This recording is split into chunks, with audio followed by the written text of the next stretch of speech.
আব্বার শরীরটা খুব খারাপ, প্রচণ্ড বুকে ব্যথা, কখন যে কি হয়ে যায় কেউ কিছু কইতে পারে না। এর লাগে আব্বার সিদ্ধান্ত নিছে ভিটা মাটি জায়গা সম্পত্তি যা আছে সব সবার সমান করে ভাগ করে দিয়ে দিব। তো তোমার আর দুলাবের যাইতে গেছে কালকে। আব্বাই এতদিন একটা সঠিক সিদ্ধান্ত নিচ্ছে। বয়স হয়ে গেছে, কখন যে কি না কি হয়ে যায়, তার আগেই তো সম্পত্তি ভাগাভাগি করে দেওয়া ভালো, ভালো না? হ্যাঁ দুলাভাই, আপনি কালকে সকালে দেরি করেন না, বুবুর নিয়ে একটু তাড়াতাড়ি চলে আসেন। তুমি কোনো চিন্তা করো না, আব্বাজান যখন এত করে কইছে কালকে সকালে আমি তোমার বউরে নিয়ে হাজির হয়ে যাবো। হ্যাঁ আমরা যাম, আব্বার কয়া দিস। আচ্ছা আব্বাজান এখন শরীর অবস্থা কেমন? ডাক্তার টাক্তার দেখাইছো, ওষুধ ভরে কিছু কিনছো? টাকা পয়সা নিয়ে তুমি কোনো চিন্তা করো না। যদি লাগে হাজার না লাখ লাখ টাকা আমি দেবো।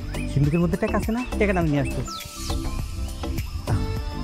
এখন আর কোনো টাকা পয়সা লাগবে না দুলাভাই, আব্বার হসপিটালে ভর্তি করে নেই, ওই ঘরেই আছে। আপনি কালকে সকালে বুবুর নিয়ে সকাল সকাল চলে আসেন, দেরি করেন না। ও চলে এসো, আমি যাই। তো একটু বস, আনাজটা খাওয়া যায়। একটু শরবত টরবত খেয়ে যাও। এবার মনে হয় সম্পত্তি কম। হ্যাঁ আমার মনে হইতেছে।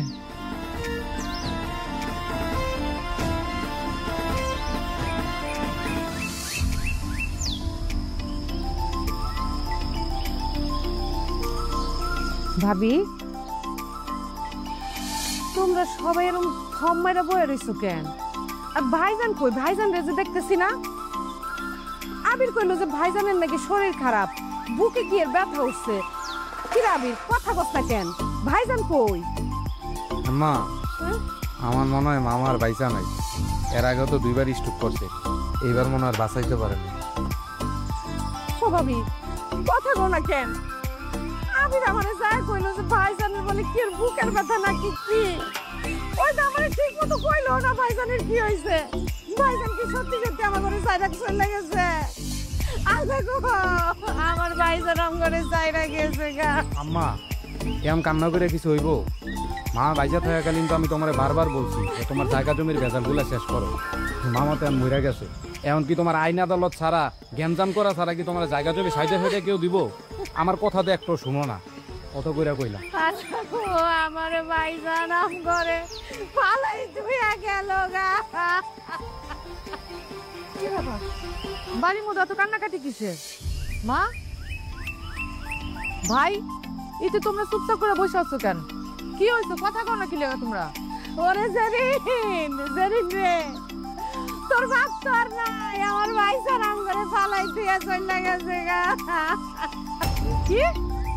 আব্বা পয়সা নাই মানে? কি কইতাছো তুমি এসব? ভাই, তুই তো কালকে আমার কিছু কস নাই, কুবেরি কি কইতাছে?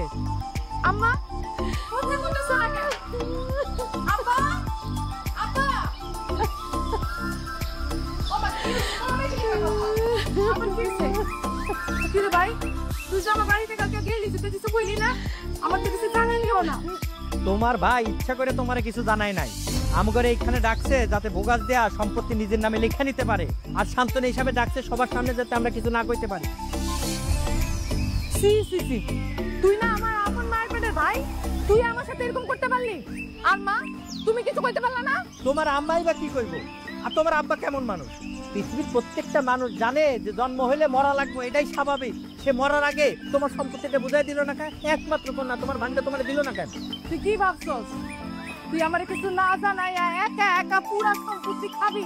সেরকম আমি হইতে দিব না। দরকার বলে আমি আইনে সাহায্য নিব। ইয়াদব মাইয়া কোথাকার, আইনে সাহায্য নিবি? হ্যাঁ, তুই বাইরে আইনের দরকার আছে? অসুস্থ মহিলা গেছে, তুই বাইরে আছে, সেটার কোনো খবর নাই, খালি সম্পত্তি সম্পত্তি। ভাবি, তুমি মায়ের মারলা কেন? হ্যাঁ, কত খারাপ কিছু কয় নাই, ঠিকই তো কইছে। ভাইজান যখন মরার আগে সম্পত্তি ভাগ করে দিয়া গেল না, এখন তো আমাকে আইনের আশ্রয় নিতেই হইব না কি? কারোর আর কষ্ট করে আইনের আশ্রয় নেওয়ার দরকার নেই। ভাইজান, তুমি? আব্বা, তুমি? হ্যাঁ, আমি মরি নাই। না মইরা যে কত ভালো হয়েছে। আমি যদি মরে যেতাম তাহলে তবু এই রূপটা তো দেখতে পারতাম না। আমি সারা জীবন কত কষ্ট করলাম তবু জন্য, আর তোরা সেটার প্রতিদান আমার এইভাবে দিলি। ভাইজান, তুমি কিন্তু আমার ভুল বুঝতেছো ভাইজান। কোনটা ভুল ফুপু? আবার মনের কথা শুনে এই যে আপনারা জায়গা সম্পত্তি নিয়ে ভাগাভাগি করতেছেন, এইটা ভুল? নাকি আব্বা এতদিন আপনার করে নিঃস্বার্থের মতো ভালোবাসছে এইটা ভুল? আসলে ভুল কোনটা জানেন? আব্বার ভুল হইছে আপনার করে বিশ্বাস করছে, নিঃস্বার্থের মতো ভালোবাসছে। ইতি তুমি কিন্তু আমাকে অপমান করতেছো। এত কিছুর পরেও তোদের মুখে এসব কথা মানায় না, এসব কথা কইস না বল। আর আব্বা, আপনার কি মনে হয় এই যে আপনার আত্মীয় স্বজন আপনজন এরা কি আপনার ভালোবাসে? আপনার ভালোবাসছে না আব্বা, ওরা ভালোবাসছে আপনার সম্পত্তি, আপনার টাকা পয়সা। আপনি আপনার পোলার চিন্তা করেন নাই, আপনার পোলার যেটা চাকরি লাগবে, চাকরি করতে কি লাগবে সেটা আপনি চিন্তা করেন নাই। আপনি চিন্তা করছেন কি জানেন? আপনি চিন্তা করছেন আপনার বোনের ছেলের চাকরির কথা, তাই লেগে ভাবছেন আপনি। আর আব্বা, ওই যে আমার আপন বোন তোমার মেয়ে, সে দুঃখ করতেছে কি জানো?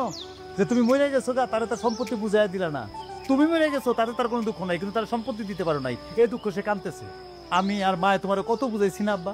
তুমি আমাকে কথা শুনো নাই, এখন নিজের কানে সব শুনছো, দেখতেছো।